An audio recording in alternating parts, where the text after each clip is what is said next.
Si la parole est à Monsieur Vallot, auquel je souhaite un joyeux anniversaire.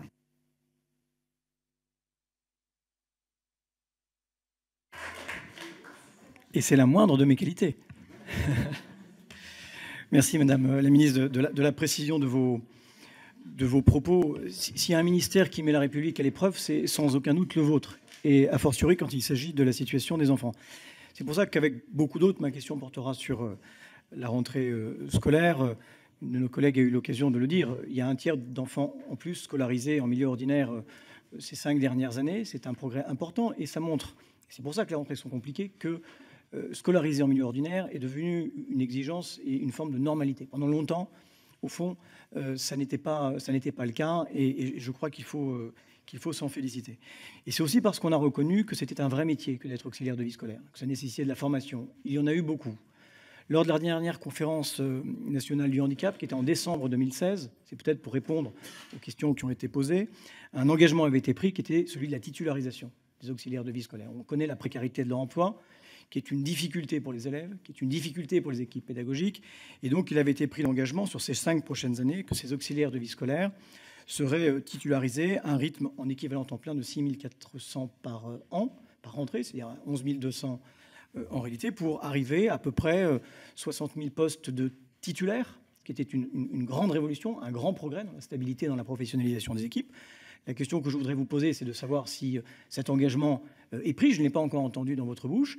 Et pour répondre peut-être à ma collègue, il était prévu pour la rentrée la création de 1351 postes d'AVS pour cette rentrée scolaire. Alors peut-être que ce sera annoncé plus tard.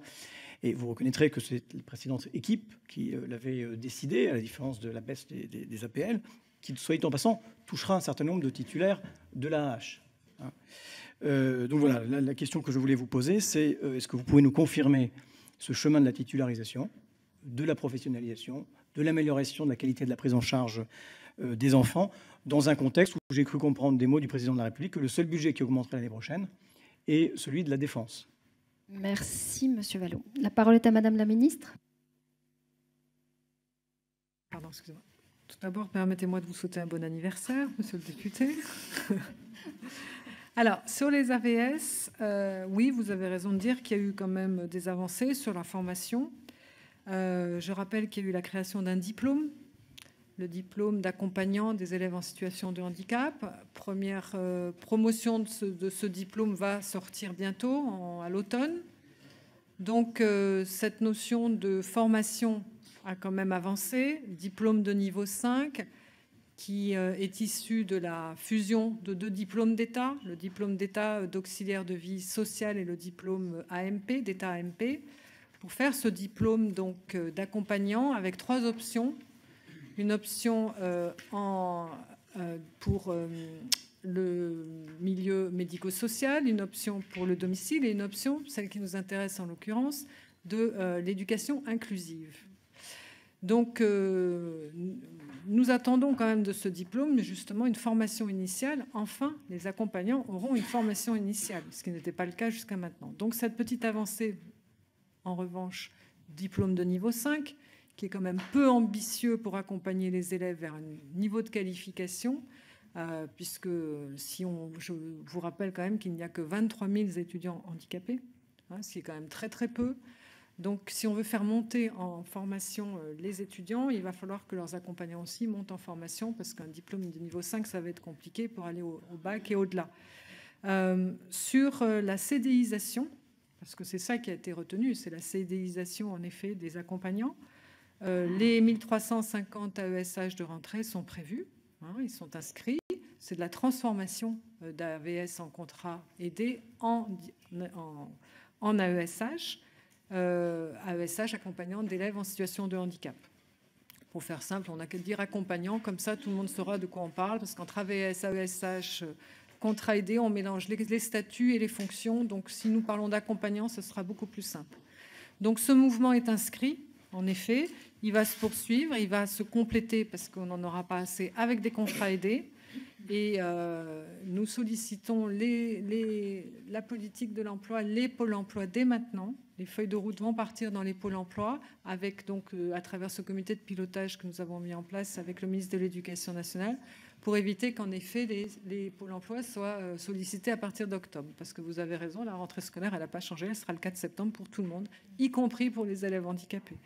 Donc nous essayons de mobiliser toutes les forces pour répondre à cette problématique de présence des auxiliaires, enfin des accompagnants le jour J. Sur le nombre, je dirais que le nombre, il est adapté aux besoins. C'est bien pour ça qu'on a sollicité aussi les MDPH pour faire remonter les besoins, parce qu'on est toujours dans cette course à combien d'enfants ont reçu une notification d'accompagnement. Je vous rappelle que ce sont les MDPH qui sont en charge d'évaluer, même si c'est la famille qui demande, c'est les équipes pluridisciplinaires des MDPH où l'éducation nationale est présente qui doit bien évaluer le besoin d'accompagnement.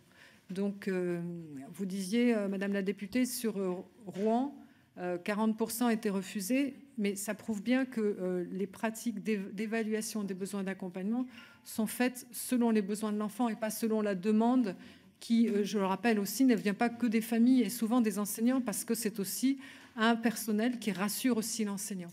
Donc il y a tout un travail au sein de l'école à faire de mise en adaptation, l'adaptation pédagogique.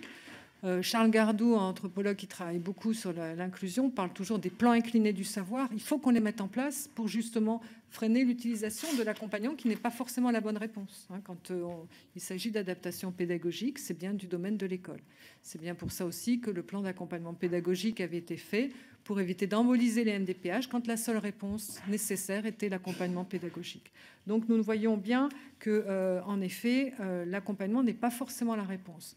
La mesure de dédoublement des CP est aussi une très bonne chose parce que dans ces CP, il y aura aussi certainement des enfants handicapés qui vont donc tirer bénéfice de ce dédoublement.